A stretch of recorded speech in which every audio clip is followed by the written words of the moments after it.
하나님 말씀은 마태복음 20장 13절에서 16절까지 말씀 보도록 하겠습니다.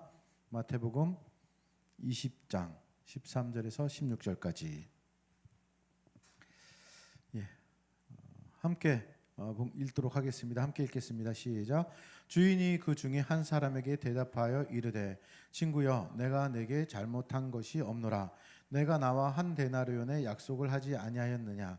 내 것이나 가지고 가라. 나중 온 이 사람에게 너와 같이 주는 것이 내 뜻이니라. 내 것을 가지고 내 뜻대로 할 것이 아니냐. 내가 선함으로 내가 악하게 보느냐. 이와 같이 나중된 자가 먼저 되고 먼저 된 자가 나중 되리라. 아멘. 옆에 사람 그래도 인사했으면 좋겠네요. 안녕하세요. 마지막 예배입니다. 안녕하세요. 반갑습니다. 우리 첫째 아이는 쳐다보질 않네요. 좀 인사도 좀 하고 그러세요. 2024년 마지막 주일입니다.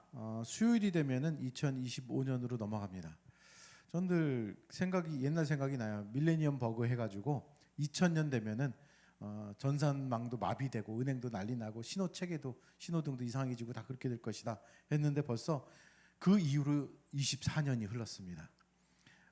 예전에 1900년도에 보면은 2000년도 넘어가면은 뭐 하늘에 자가용도 날고 막 별의별 상상을 다 했는데 벌써 이제 2024년이 마무리되고 25년으로 넘어갑니다. 우리 함께 지어가는 교회도 오늘이 8번째 예배입니다. 그리고 그동안 또 이 귀한 성도님도 얻게 됐고요. 참 감사한 일도 있습니다. 많습니다. 그리고 오늘은 우리 교회 5대 핵심 같이 세 번째 상식적 교회 두 번째 설교를 합니다. 지난주 상식적 교회 첫 번째 시간에는 기독교 세계관을 중심으로 말씀을 전했고요.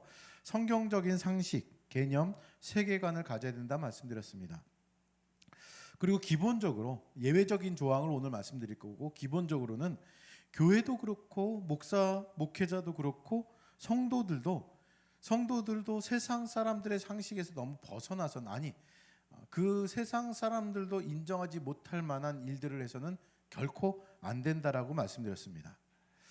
그리고 지난주에 다음 주에는 특히 이제 오늘이죠. 오늘은 세상에서는 인정 못하지만은 우리가 가져야 될 상식, 성경적 상식. 오늘 제가 설교 제목을 하나님의 상식이라 했는데 하나님의 상식에 대해서 말씀드린다고 말씀드렸습니다. 오늘은 세상이 인정 못하는 하나님의 상식에 대해서 말씀드리려고 합니다. 오늘 본문은 대부분의 성도들이 읽으면서 좀 이해하기 어려운 본문 중에 하나입니다. 한마디로 상당히 어려운 내용들이 들어가 있고요. 그리고 그 말은 해석하기도 힘들다는 말입니다. 존 라일이라는 신학자가 있습니다. 그 신학자가 이 마태복음에서 이 부분을 강의하면서 첫 부분에 이렇게 썼어요. 이 비유는 대단히 어렵다. 이 비유는 대단히 어렵다. 이렇게 시작을 했습니다. 성경을 전문적으로 연구하는 사람에게도 이 본문은 굉장히 어렵습니다. 그런데 이 본문이 어려운 이유는 우리가 어떻게 보면 하나님의 상식, 성경적 상식에서 벗어나 있기 때문에 그렇습니다. 오늘 본문의 시작은 사실 1절부터 시작이 됩니다. 1절입니다. 보여주시고요. 1절 이렇게 시작됩니다. 천국은 마치 품꾼을 얻어 포도원에 들여보내려고 이른 아침에 나간 집주인과 같다 해서 천국에 대한 비유가 시작이 됩니다. 이것을 먼저 꼭 기억하셔야 됩니다. 머릿속에 새겨놓으시고요. 오늘 본문은 천국에 대한 이야기구나. 천국에 대한 비유구나. 그리고 나서 내용이 등장합니다. 포도원 주인이 품꾼을 고용하는 내용인데 이스라엘에서 포도를 수확하는 시기가 있습니다. 그래서 보통 6월에 포도가 익기 시작해서 9월 정도에 수확한다고 얘기를 합니다. 그러니까 이 시기는 아마도 9월의 어느 날 정도 되겠죠. 이 시기의 날씨는 무척 덥습니다. 저는 그쪽에 가본 적은 없지만 굉장히 덥다고 합니다. 그래서 들판이나 포도원에 나가서 일하는 일꾼들은 한낮에 굉장히 뜨거운 열기를 맞으면서 그것을 견디면서 일을 했어야 했습니다. 그리고 또한 포도원에서 포도를 수확하는 시기는 굉장히 중요합니다. 아마도 혹시라도 며칠 지나거나 이 시기가 지나면 맛이 없어지나 봐요. 그래서 가장 좋은 날을 선택해서 가장 짧은 시간에 빨리 다 수확해야지 좋은 포도를 수확한다고 얘기를 합니다. 그래서 포도원 주인은 이른 아침부터 일어나서 품꾼을 고용하기 위해서 나갑니다. 품꾼에 대한 기본적인 지식들을 우리가 알 필요가 있는데요. 지금 이 시대도 그렇지만은 직장을 구하기가 굉장히 힘들다고 얘기를 많이 합니다. 직장을 구하기 힘들다 이 말은 일할 사람들은 많은데 이렇게 일자리가 없고 또한 고용할 사람들에게는 큰 특권, 힘이 주어졌다는 것을 의미하기도 합니다. 한마디로 고용주의 은혜를 기다려요. 일하는 품꾼들은 와서 나를 선택해 주기를, 나를 써달라고 부탁하고 나를 고용해 달라고 그 은혜를 베풀길 기다리는 사람들입니다. 예수님 당시에 그래서 품삯을 주는 고용주의 권한은 대단한 특권이었습니다. 뭐 써달라 아무리 얘기해도 고용주가 안 써버리면, 주인이 안 쓰면 끝이기 때문에 그 일을 하루 해서 하루 품삯을 벌어서 살고 가족들도 먹어야 되는데 하루 일 못하면 큰일이 일어나거든요. 그래서 말씀 한번 다시 한번 볼까요? 1절에서 3절인데요. 천국은 마치 품꾼을 얻어 포도원에 들여보내려고 이른 아침에 나간 집주인과 같으니 그가 하루 한 데나리온씩 품꾼들과 약속하여 포도원에 들여보내고 또 제3시에 나가보니 장터에 놀고 서 있는 사람들이 또 있는지라. 이렇게 나옵니다. 이른 아침에 하루 한 데나리온으로 품꾼들과 약속합니다.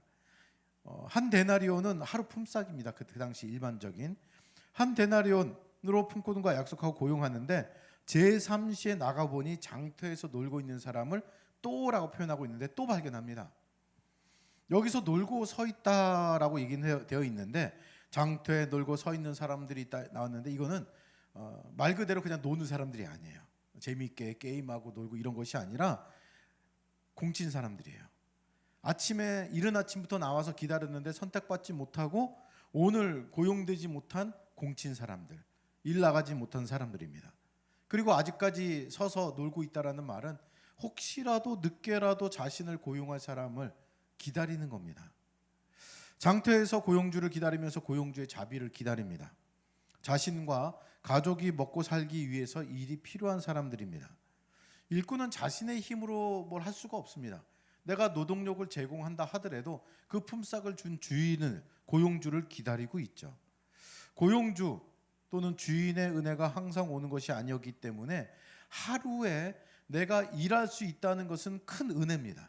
굉장히 은혜를 받는 겁니다. 4절에서 7절을 볼까요? 그들에게 이르되 너희도 포도원에 들어가라.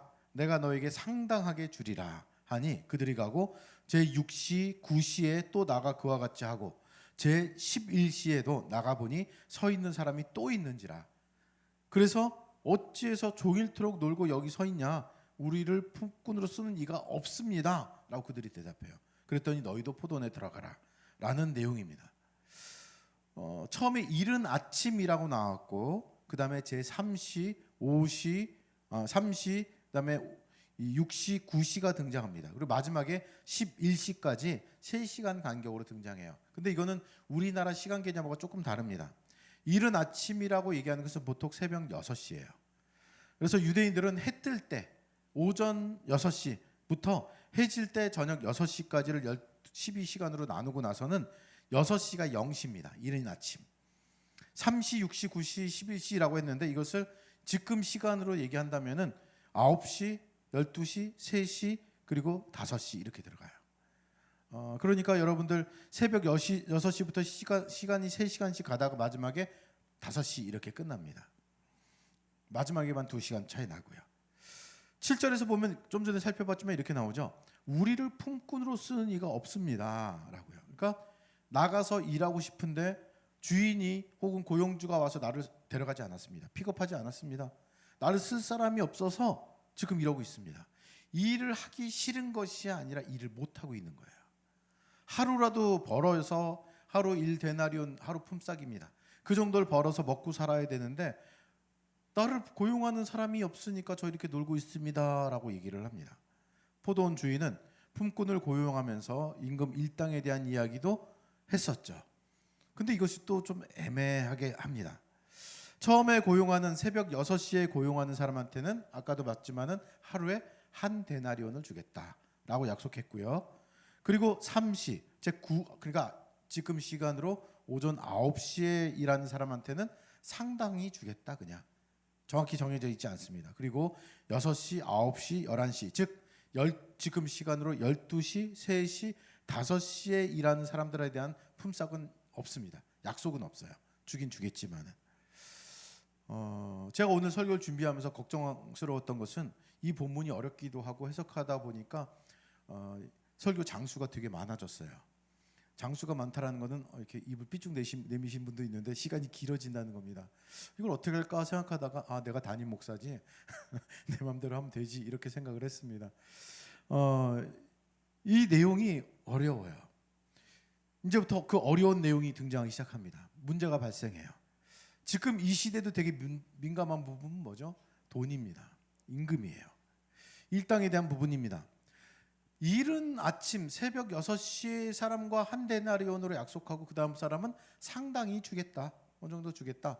그 다음 사람들에 대해서는 야 들어가서 일해. 그 다음에 임금에 대한 약속이 없었어요.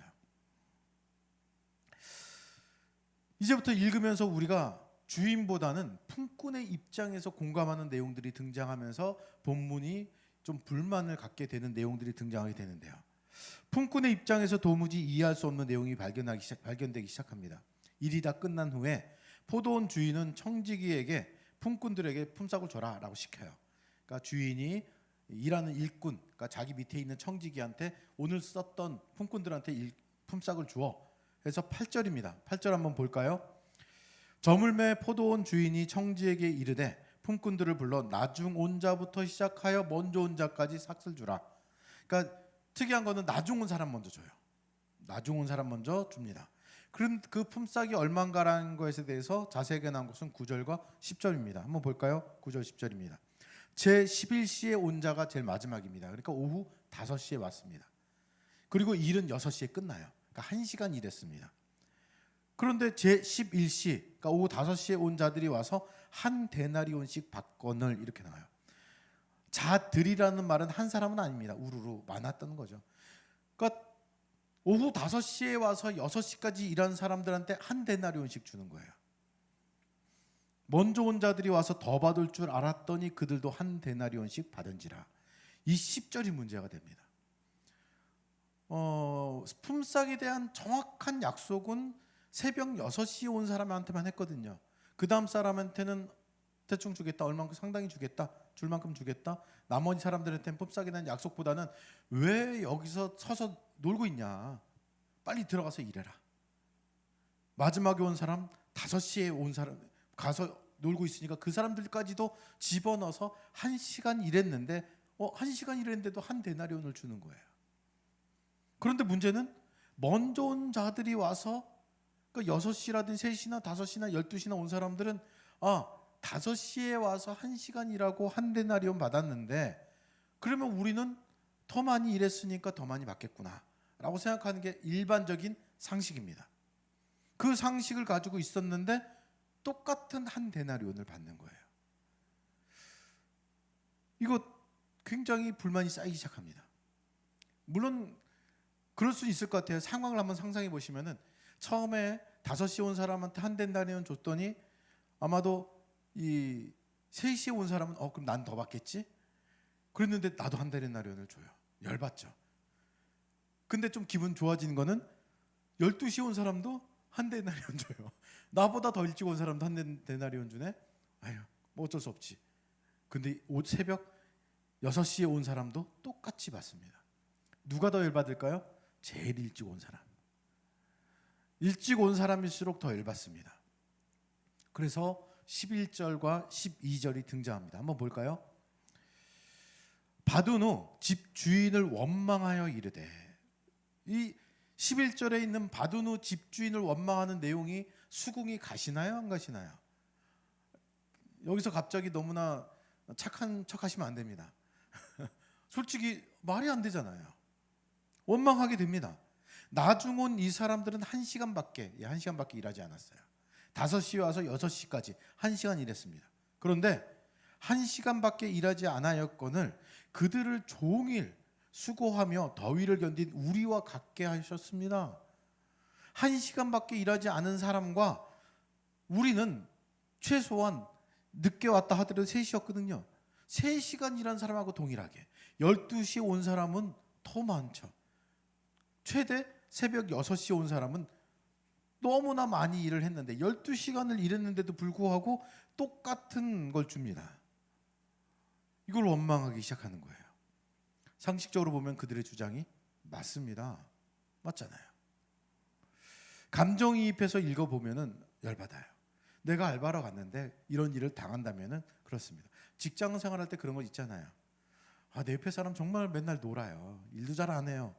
근데 월급은 어느 때 나보다 더 받기도 하고 그런 거 있습니다. 학교 다니는 사람들 그런 거 있죠. 열심히 공부했는데 대학생들 컨닝할 때 컨닝해가지고 장학금 받는 애 보면 열받죠. 이거 공평하지 않은 겁니다. 비상식적인 겁니다.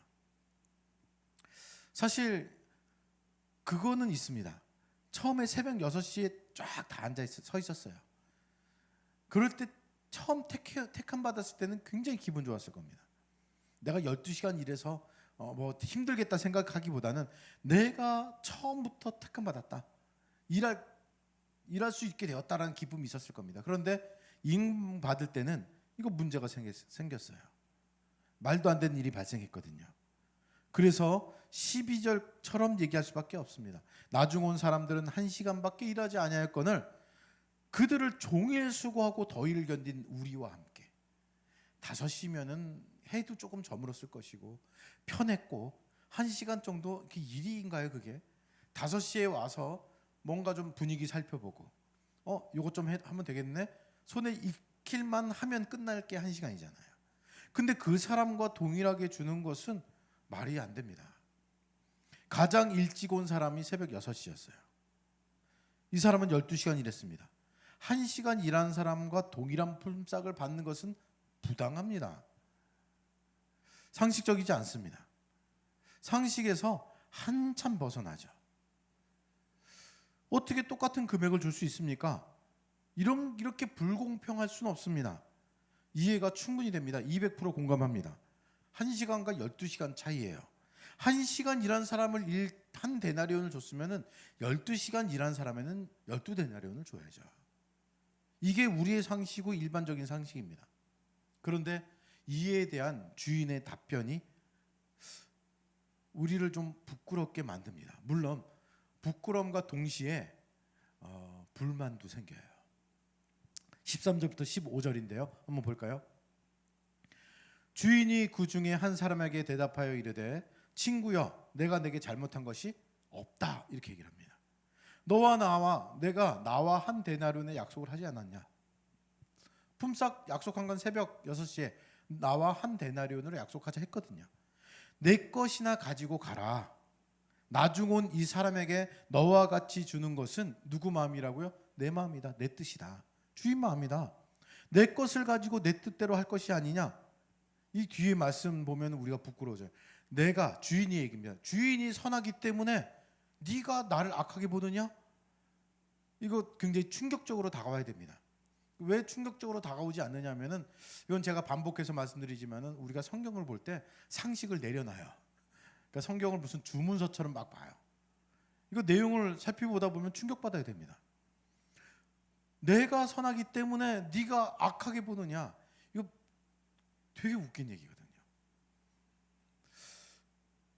13절 보다 보면은 주인이 그 중에 한 사람에게 대답하여 이르되라고 나온 걸 보면은 많았어요. 사람들이 많이 있었고 그 중에 불만을 대부분 갖고 있었다는 겁니다. 왜요? 이게 상식적이었으니까. 나 12시간 일했는데 저기 있는 한 사람하고 똑같이 임금을 줘? 이게 말이 돼? 이거거든요. 불만을 가진 사람이 많고 그 말은 일반적이고 상식적이라는 얘기인데 여기서 또 하나 재미있는 단어가 하나 있습니다. 친구여 이렇게 나와요. 대답하여 이르되 친구여 내가 내게 잘못한 것이 없다. 저 친구여 이렇게 나옵니다. 이 친구여라는 단어는 헬라어로 헤타이레라는 단어인데 이거는 신약 성경에서 이 구절 외에 단 2군데밖에 안 나타나는 특이한 구절입니다. 단어입니다. 이 단어를 쓸 때는 보통 이름을 알지 못하는 사람을 대하거나 또는 관대함을 가지고 타의를 때 쓰는 단어예요. 둘 중에 어느 단어냐?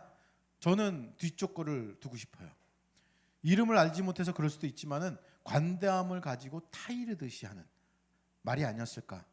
우리의 기준, 지금 내 기준에서 가지고 있는 상식으로 분노를 표하고 있는 사람을 타일러주는 친구여, 이렇게 전 보고 싶습니다.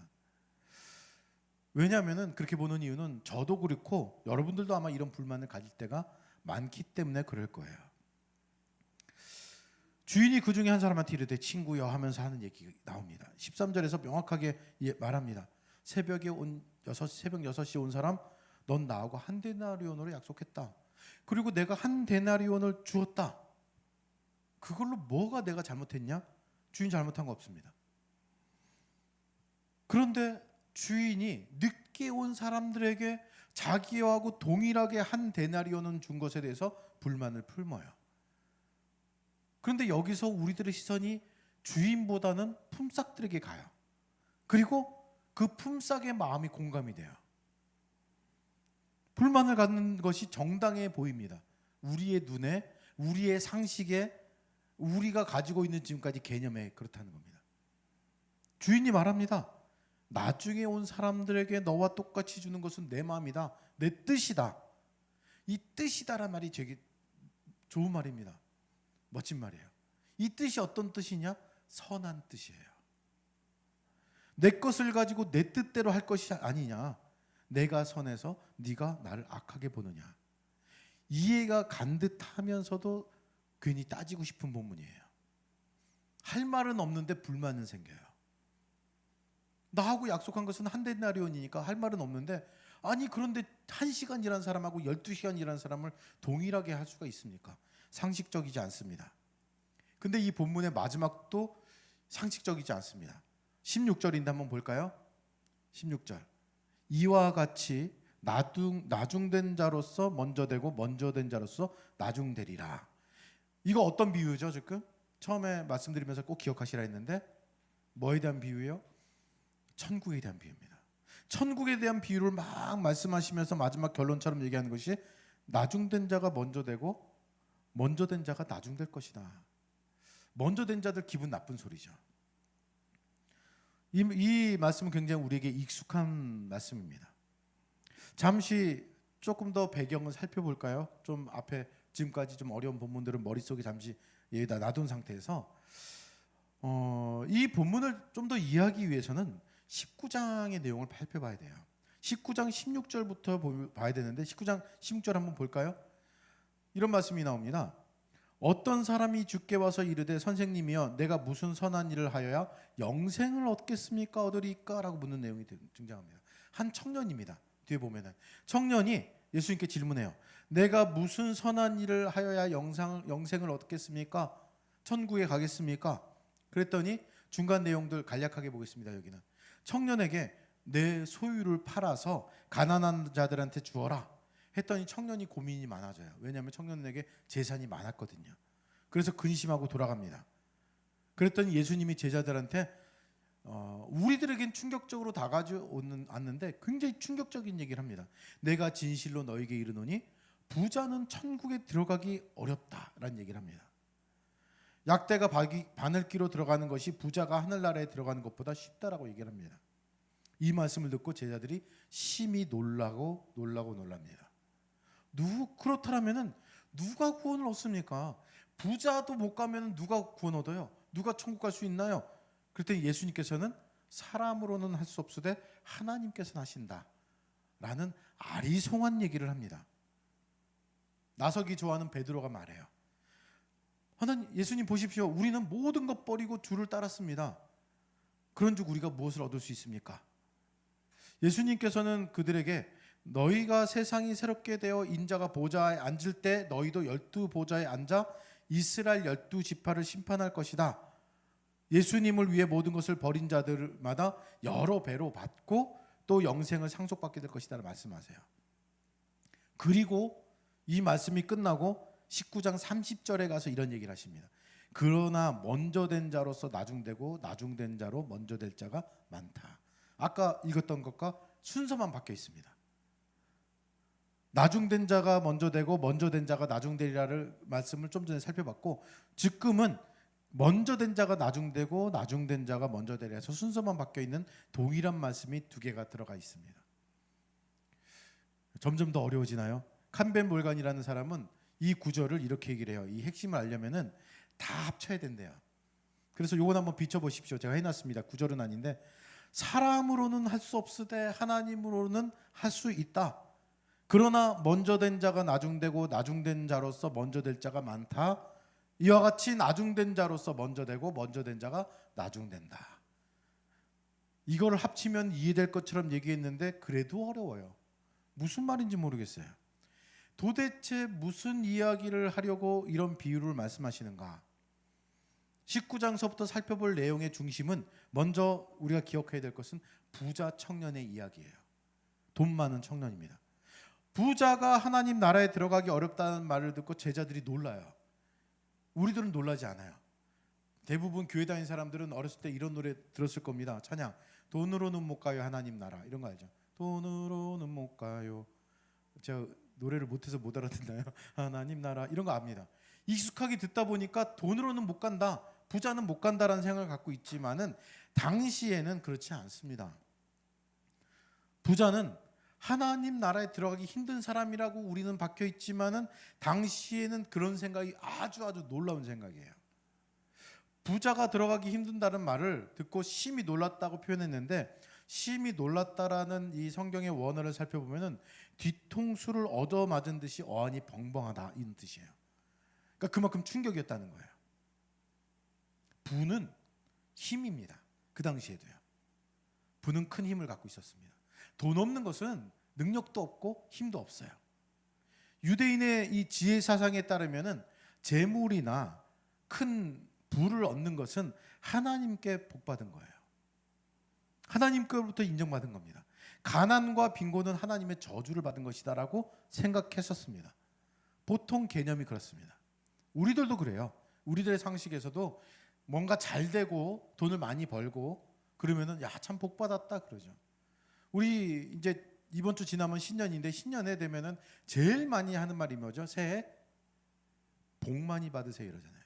복을 굉장히 좋아합니다. 근데 그 복이 어떤 복인가요? 내년에 좀 기분 여러분한테 하는 게 아닐까요? 내년에 망하시기 바랍니다. 이런 거 아니잖아요. 내년에 연봉이 줄어들기를 원합니다. 이런 거 아니잖아요. 아파트 평수 작아지기를 원합니다. 이런 거 아니잖아요. 대부분의 복은 더 큰 데로 이사 가기 바랍니다. 더 좋은 차 얻기 원합니다. 연봉 많아지기 원합니다. 이런 거예요. 우리의 상식에선 그렇습니다. 유대인들도 그랬습니다. 부가 많아지는 것, 돈이 많은 것, 재물이 많은 것, 이거는 하나님의 복이에요. 잠언 19장 7절과 23절을 보게 되면 이런 말씀이 있습니다. 비춰주시고, 가난한 자는 그의 형제들에게도 미움을 받거든 하물며 친구야 그를 멀리하지 아니하겠느냐, 따라가며 말하려 할지라도 그들이 없어졌다라고 얘기하면서 돈 많은 걸 더 얘기를 합니다. 여호와를 경외하는 것은 사람으로 생명에 이르게 하는 것이라 경외하는 자는 족하게 지내고 재앙을 당하지 아니하리라. 더 족하게 편안하게 지냅니다. 욥기 같은 경우에도 그가 하나님께 복받은 사람이라는 것을 얘기를 하면서 재산을 막 얘기를 해요. 그러니까 복입니다. 이런 상태에서 부자는 당연히 하나님 나라 들어간다 라고 생각하는 것이 일반적인 상식이었습니다. 그런데 부자는 천국 가기 힘들다라는 말은 굉장히 충격적인 말이었죠. 그래서 묻는 것이 누가 구원을 그러면 받을 수 있습니까? 라고 들어 예수님께 되묻는 거예요. 그때 등장하는 말이 뭐예요? 예수님이 아까 잠깐 말씀드렸지만 사람으로는 할 수가 없고 하나님으로는 다 할 수 있다. 다른 말로 해볼까요? 사람의 상식에서는 할 수 없지만은 하나님의 상식 아래서는 가능한 것이다 라는 겁니다. 그 가운데 베드로는 부자 청년과 자신을 비교하면서 생각했는지도 모릅니다. 부자 청년은 재산이 많아서 버리지 못했지만 자신은 다 버렸습니다. 예수님을 쫓고 있습니다. 이런 것을 강조합니다. 예수님께서는 그 말에 흡족할 정도로 얻을 것들을 말씀하시지만은 그 뒤에 하는 얘기가 아까 봤던 그 말씀이에요. 먼저 된 자로서 나중되고 나중된 자로서 먼저 된 자들이 있다. 동일하게 이 구절에서 나오는 19장과 20장에 나오는 먼저 된 자, 나중된 자 누굴까요? 일반적인 해석은 먼저 된 자는 유대인들을 얘기를 합니다. 제자들. 그리고 나중된 자들은 제자들, 지금 말하는 사람들이나 나중에 믿게 되는 이방인들을 얘기를 합니다. 그렇다면은 제자들 처음에 어떻게 먼저 됐다고 자기가 생각할 수도 있습니다. 그런데 예수님 곁에서 열심히 움직이고 고난도 많이 받았는데 나중이 될 수가 있고요. 나중에 믿는 이방인들이 앞에 될 수도 있다라는 해석입니다. 이거 상당히 불만이 많아질 수 있는 부분이에요. 저희가 교회 개척을 하고 이렇게 성도님 등록해 참 감사한데요. 여러분들 삼국지나 이 중국 역사 보다 보면은 나라를 딱 개국을 합니다. 그리고 개국 공신들이 있어요. 근데 그 개국 공신들은 어떻게 하는지 아세요? 칩니다. 내가 이만큼 했는데 라는 게 있어요. 나 처음부터 이렇게 개국하는데 큰 역할을 했는데 나 한 자리 줘야지 이런 거예요. 이건 누구나 생각하는 겁니다. 그런데 거꾸로 되잖아요. 먼저 된 자들이 나중되고 나중된 자들이 먼저 될 수 있다라는 이상한 상식을 얘기를 하십니다. 오늘 본문하고 연관 지어볼까요? 어떻게 1시간 일한 사람과 새벽 6시에 일한 사람과 오후 5시에 일한 사람을 동일하게 줄 수 있습니까? 이거 말이 안 됩니다. 이거는 하나님께서 부당하게 처신하는 겁니다. 이제부터 좀 풀어가면서 얘기를 해볼게요. 먼저 생각할 것은 마태복음은 유대인을 대상으로 쓰여진 책입니다. 유대인은 공로사상이라는 게 먼저 있어요. 어떻게 보면은 우리의 무속하고도 비슷할 수 있지만은 열심히 일한 사람, 돈이 많은 사람, 뭔가 더 공로를 한 사람, 노력을 한 사람, 업적을 남긴 사람, 능력이 있는 사람, 그 사람들이 힘 있고 능력 있는 그 사람들이 갈 만한 곳이 천국이에요. 힘이 있는 사람들. 그만큼 하나님의 말씀대로 그냥 어떻게 보면 그것도 다른 것도 공로로 여겼는데 난 이만큼 율법을 잘 지켰다 라고 얘기한 사람들이야. 외식하는 자, 가식하는 자들입니다.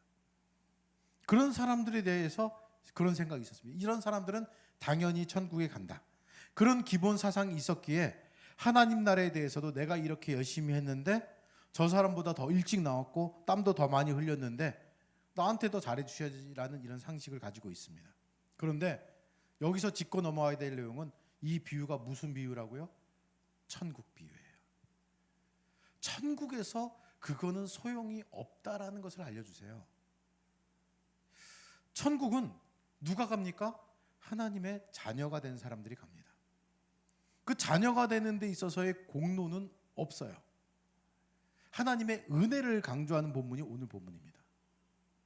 하나님의 은혜를 강조하는 본문으로 이 은혜를 누가 더 많이 느끼고 절실해지느냐라는 것을 우리는 생각해 볼 필요가 있어요. 그것을 생각하면 좀 충격받습니다. 이 본문을 보다 보면. 초반에 말씀드렸듯이 일한다는 것은 고용주에게 큰 은혜를 받는 겁니다. 은혜를 받음으로 오늘 하루 일할 수 있고 가족을 부양할 수 있는 그런 유지할 수 있는 큰 복이 은혜가 주어지는 겁니다. 그 자체가 은혜입니다. 은혜 받지 못한 사람들이 있습니다. 6시에 고용주가 왔어요. 줄 서 있는데 택함을 못 받았습니다. 오늘 공치는 거예요. 내가 공치면은 집안에 있는 사람들 밥을 못 먹어요.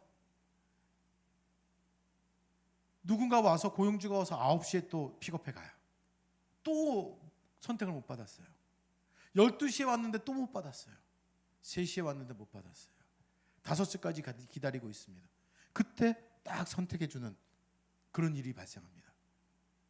한번 생각해 볼까요? 오늘 비유에서 가장 손해보는 사람은 누굴까요? 손해본다는 생각 또는 참 불공평하다, 불공정하다는 생각하는 사람은 우리의 입장에서 보면은 새벽 6시에 온 사람이죠. 새벽 6시에 와서 12시간 일했는데 1시간 일한 사람하고 동일한 임금을 받은 것은 손해봤다 생각할 수 있습니다. 근데 진짜로 손해를 많이 본 사람은 누구죠? 누굴까요? 우리 첫째 따님. 포도원 주인이에요. 포도원 주인이 제일 손해봤죠. 늦게 온 일꾼들한테 임금 약속했다고 했습니까? 안 했다고 했습니까? 하지도 않았어요. 일반적으로 하루 품삯을 이 한 데나리온인데 아마도 늦게 온 사람들 5시에 온 사람은 내가 조금이라도 받으면 좋겠다. 일한 거에 뭐 음식이라도 받았으면 좋겠다고 생각했는지 모릅니다. 근데 한 데나리온을 줬습니다. 새벽 6시에 온 사람하고는 한 데나리온을 약속했지만은 9시, 12시, 3시, 5시 온 사람하고 약속 안 했어요. 덜 주면은 누가 뭐라 할까요? 안 하죠. 이게 우리 일반적인 상식이거든요. 시간에 맞춰서 데나리온을 쪼개서 야, 넌 이렇게 했으니까 이렇게 좀 줄게 해도 누가 뭐라 하지 않습니다. 만약에 주인이 자비를 은혜를 베풀지 않고 시급에 따라서 이렇게 딱딱 줬다면은 더 많은 재산을 주인은 모았을 겁니다. 주인은 모든 일꾼들한테 은혜를 주는 거예요. 주인이 제일 손해 봤습니다. 제일 은혜를 베풀므로 인해서. 근데 주인이 1시간 일했는데도 하루 품삯을 주었을 때 우리들은 어떻게 보면 새벽 6시에 와서 12시 일하고 나서는 주인이 선한 일을 했기 때문에 우리는 악하다고 얘기하고 있는 거예요. 이 비유는 천국에 대한 비유입니다. 하나님의 나라의 원칙을 이야기하고 있습니다. 하나님의 나라의 원칙은 우리들이 가지고 있는 또는 유대인이 가지고 있는 공로사상이 아닙니다. 일반적인 세상 원칙도 아닙니다. 하나님의 원칙, 이거는 은혜의 원칙이에요. 하나님의 은혜, 자비하심, 하나님의 인애를 강조하는 본문입니다. 많은 선행을 함으로 인하여서 영생을 얻을 수 있다는 것은 유대인의 생각이고 일반 사람들의 생각입니다. 그런데 아닙니다. 하나님의 은혜로 우리는 천국에 들어갑니다. 그리고 누가 가장 그 은혜를 경험 많이 할까요? 여기서 손들라 그러면 안 들겠지만은 죄를 더 많이 지은 사람이에요. 더 많이 지은 사람인데 하나님이 용서해 주시면 더 큰 은혜 받죠. 여러분들 중에서 여러분들 아니라 오늘 이 일꾼들 중에서 누가 가장 감격했을까요? 당연히 1시간 일하고 하루 품삯 받은 사람이죠. 근데 주인은 하루 품삯 안 받으면은 하루가 그 다음 날이 살 수가 없으니까 하루 품삯을 줘요. 누구 뜻대로? 주인 뜻대로. 주인의 은혜로. 근데 우리 시선은 자꾸 어디 둬요? 품꾼들한테 두죠. 1시간 일하고 한 데나리온, 나 12시간 일했는데 이거죠. 우리의 상식하고 다릅니다. 예, 오늘 설교가 길어지고 있는데 마치려고 합니다. 로마서 5장 8절 한번 볼까요? 말씀입니다. 이건 같이 한번 읽어보겠습니다. 시작. 우리가 아직 죄인되었을 때 그리스도께서 우리를 위하여 죽으심으로 하나님께서 우리에 대한 자기의 사랑을 확증하셨느니라. 이게 하나님의 상식입니다. 보십시오. 일반적으로 이렇게 돼야 됩니다. 만약에 우리 아이들이 뭔가 죄를 저질렀어요. 많이 저지릅니다. 거짓말을 합니다. 그러면 어떻게 해야죠? 와가지고 잘못했다고, 거짓말 안 하겠다고 이렇게 얘기하는 것이 맞아요. 그러면 내가 용서해 줄게 이렇게 해야지 맞는데 여기는 일반적인 상식이 아니라 우리가 아직 죄인 되었을 때예요. 이 죄인 되었을 때는 뭐냐면은 죄인으로 살면서 회개도 안 하고 하나님으로부터 구원을 바라지도 않는 상태입니다. 하나님 용서해 주십시오도 아니에요. 찾지도 않는 상태인데 하나님 스스로 그리스도를 보내셔서 우리를 위해서 십자가에 죽게 하심으로 인해서 스스로 자기의 사랑을 확증하신 내용입니다. 내가 죄를 용서해달라고 하기 전에 하나님 스스로 자기의 사랑을 확증하셨습니다. 우리의 모습이 그래요. 지금 교회 오셨지만은 우리의 모습은 교회 다니는 성도답지 않습니다. 근데 하나님이 자녀 삼아주셨어요. 칭의라는 말을 쓰는데 의롭다라고 칭해 주신다 이런 의미입니다. 양자라는 말도 씁니다. 양자로 삼으심, 수양, 양자로 삼으셨다는 말도 하는데 자녀답지 않은데 자녀로 삼아주시는 것이고 의롭지 않은데 의롭다라고 여겨주시는 것을 받은 사람들이 우리들입니다. 세상의 인과론을 떠난 법칙입니다. 그냥 왜? 라고 질문한다면 하나님은 하나님 뜻이에요. 그냥 그게. 그걸 하나님의 주권이란 말 쓰기도 합니다. 하나님 마음대로예요. 우리는 은혜를 잊고 하나님 원망할 때 참 많아요. 우리의 상식을 들이밀면서 하나님께 따집니다. 세상 살아가면서 이것저것 다 따지면서 하나님께 얘기를 합니다. 하나님의 상식이 마음에 들지 않는다고요. 지금은 우리가 소수니까 서로 마음에 안 들고 이런 것도 별로 없을 겁니다. 나중에는 혹시 많아지면은 또 서로 저 사람을 하나님이 구원하시다니 뭐 이런 생각할 수도 있어요. 우리는 50보 100보가 다르지만은 죄라는 차원에서는 50보나 51보나 50보나 100보나 50보나 1000보나 똑같은 겁니다. 하나님은 용서해 주세요. 그 은혜를 주십니다. 하나님의 상식이 마음에 들지 않는다고 우리는 분노합니다. 그런데 오늘 본문으로 한번 말해볼까요? 내가 일꾼으로 나가 있어요. 선택받아서 일하고 싶어요. 그런데 일꾼으로 뽑히지 않아서 불안합니다. 일꾼이 되어 고용주의 은혜를 받은 후에는 어떻게 해요? 그 은혜를 잊고 다른 이들과 비교하면서 도리어 은혜를 베푼 고용주에게 원망합니다. 특히 일찍 믿게 된 모태신앙들이 참 많이 그래요. 새벽 6시에 온 사람들. 처음엔 하나님의 자녀가 된 기쁨이 컸는데 좀 지나면 달라지죠. 왜요? 자꾸만 하나님의 상식 아래에서 벗어나서 일반적인 인간의 상식 아래, 사람의 상식 아래 모든 것을 판단합니다.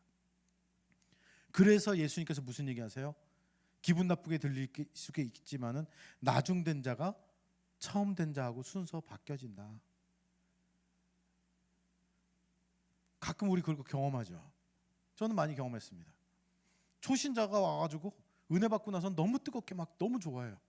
하나님 너무나 좋대요. 모태신앙으로 믿은 사람들은 뭐야?